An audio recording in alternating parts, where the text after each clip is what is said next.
Frankish writers described northern raiders in the west, while Arabic geographers encountered Rus merchants whose routes pointed back toward the Swedish Baltic. Neither source offers a modern national map, and neither allows every Eastern traveler to be called Swedish. Together they reveal a different expansion, carried through islands, lakes, rivers, portages, markets, settlements, and shifting political alliances. The routes led from central and eastern Scandinavia across the Baltic toward Ladoga, then divided through river systems, reaching distant economic worlds. They were corridors of trade, migration, tribute, warfare, service, and captivity, rather than a single road or unified empire. Modern Sweden supplies a geographic shorthand, but Viking Age participants identified through households, regions, leaders, professions, and changing communities. Archaeology must therefore trace connections without turning objects into passports. The journey begins around Lake Mälaren, where waterways linked farms and elite centers to Baltic departures. Helgo had concentrated craft production and imported goods centuries before the classic Viking Age. Its finds demonstrate long-distance networks, although distant objects often moved through many hands before reaching the island. Nearby Birka developed on Bjorko during the later 8th century as a densely occupied trading settlement. Workshops, graves, weights, coins, beads, and imported materials show people gathering from varied backgrounds. Royal protection is reported in later written testimony, but the exact structure of Birka's earliest governance remains debated. The settlement's harbor connected inland production with merchants prepared to cross the Baltic. Gotland offered another crucial zone, positioned among sea lanes running toward the eastern Baltic. Its extraordinary silver hoards contain vast numbers of Islamic dirhams, especially from the 9th and 10th centuries. Those coins testify to Eastern exchange at enormous scale, yet they cannot prove that each final owner visited the caliphate. Many dirhams were cut or tested as bullion, showing value measured by weight rather than solely by official denomination. Silver moved west while furs, wax, amber, weapons, and enslaved people moved through overlapping networks in several directions. Captivity was not a footnote to this commerce, because human beings could be seized, transported, sold, and absorbed into households. From Swedish shores, sailors crossed toward the Åland Islands, the Gulf of Finland, Estonia, or other Baltic landing zones.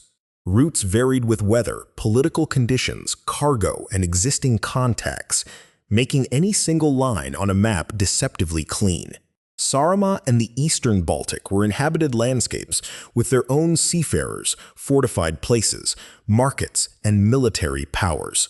The Salme ship burials on Saaremaa reveal armed travelers from the Lake Mälaren region during the early 8th century. Isotope evidence supports that regional connection, while the purpose and fatal circumstances of their expedition remain unresolved. Salme proves eastward armed movement before the conventional Viking opening, not Swedish possession of the eastern Baltic. Farther into the Gulf of Finland, the Neva provided access toward Lake Ladoga. Its currents, shallows, seasonal ice, and exposed waters demanded local knowledge that visiting crews could acquire only through experience or partners. Near the Volkhov River, Staraya Ladoga emerged as a significant settlement during the 8th century. Archaeology there reveals craft activity and objects associated with Scandinavian, Finnic, Slavic, and other cultural connections. Such mixture warns against imagining an isolated Viking colony planted within empty territory. Ladoga was a meeting place where newcomers entered existing networks and negotiated with communities controlling food, transport, and information. Boats suited to the Baltic still faced new demands once travel entered rivers. Crews encountered rapids, shallows, narrow channels, and portages where vessels or cargoes had to move overland. Light clinker-built craft offered advantages, but no single ship type served every sea and river condition equally well. Cargo capacity, draft, repairability, and manpower could matter more than speed during a long eastern journey. Travelers also needed interpreters and guides because routes crossed linguistic and political boundaries. Partnerships with local populations were structural necessities, even where violence and tribute accompanied exchange.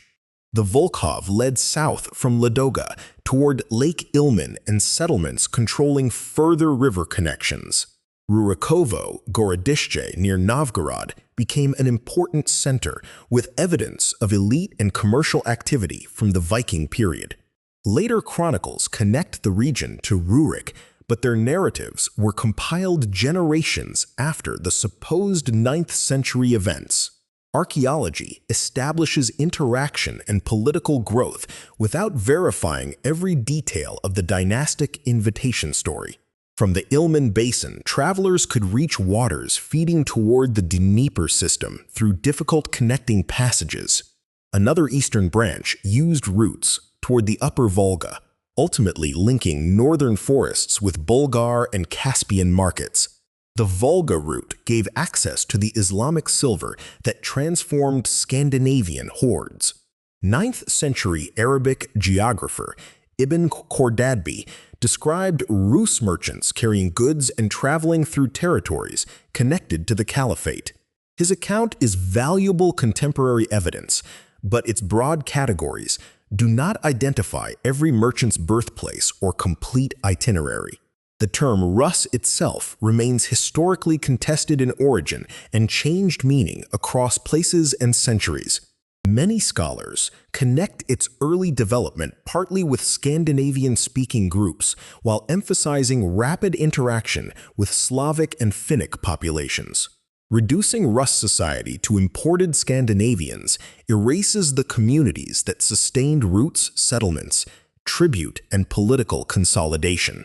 Rejecting every Scandinavian element would conflict with names, objects, burial practices, and other evidence indicating substantial northern participation.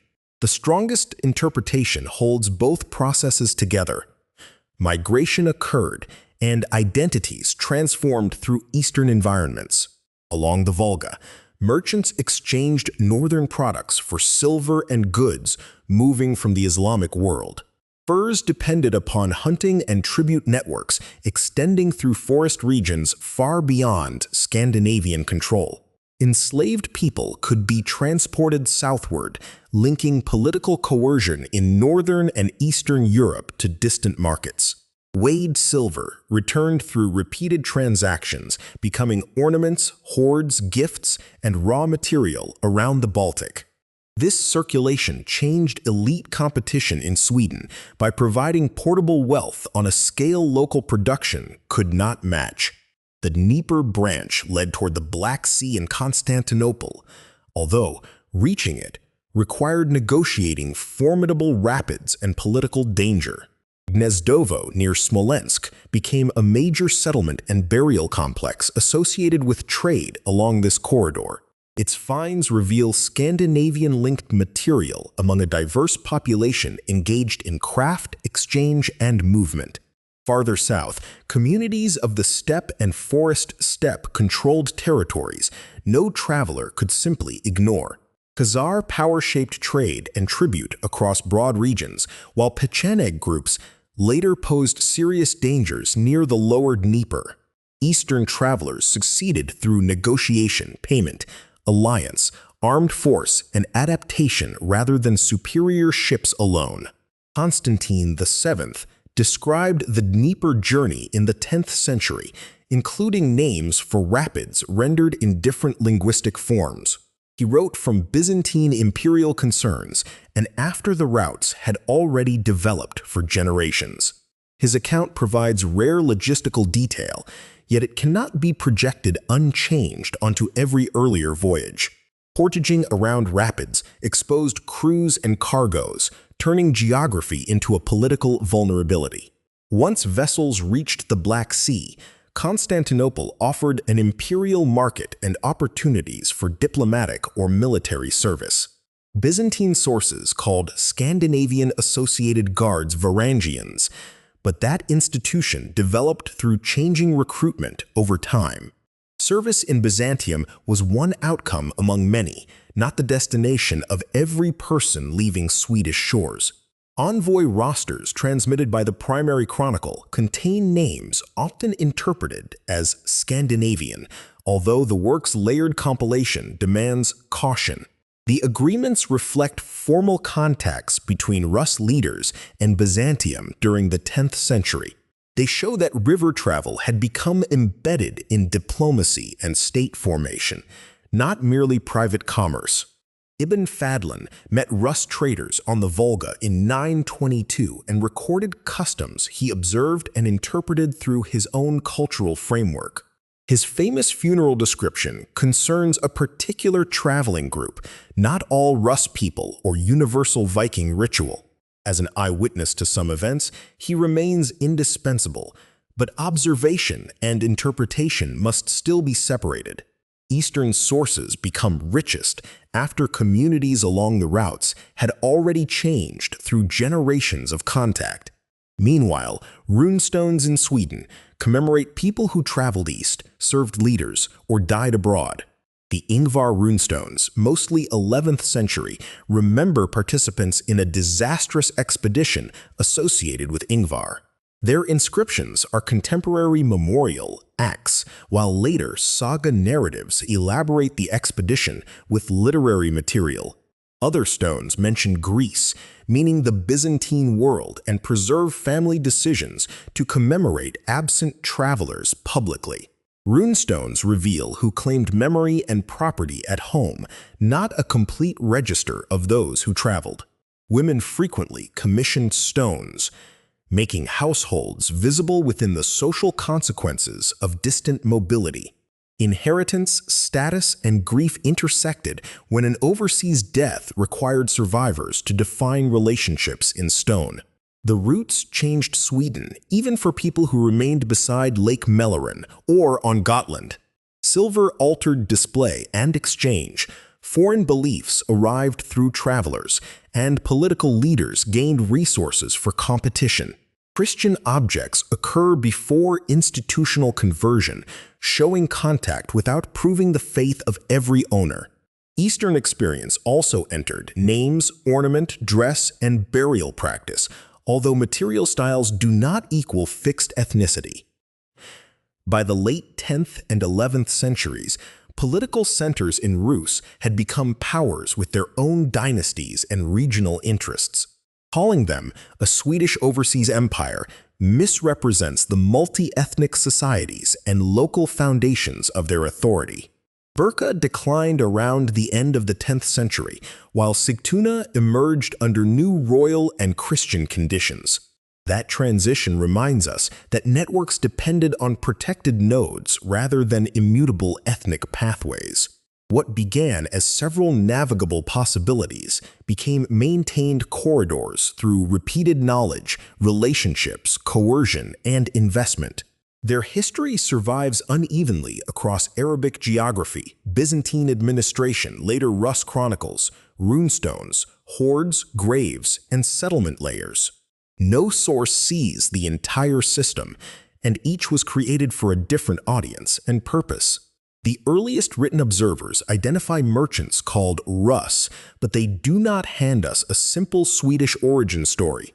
Archaeology connects Lake Mälaren and Gotland to Ladoga, the Volga, and the Dnieper without making every traveler identical. Later chronicles explain dynasties through remembered beginnings that cannot be accepted whole or dismissed without comparison. After those layers are separated, the Eastern achievement appears broader than conquest. Roots became societies, and travelers became participants in new political worlds. Swedish shores supplied many people and resources, but the roads east existed only through everyone who carried, guided, traded, resisted, and ruled along them.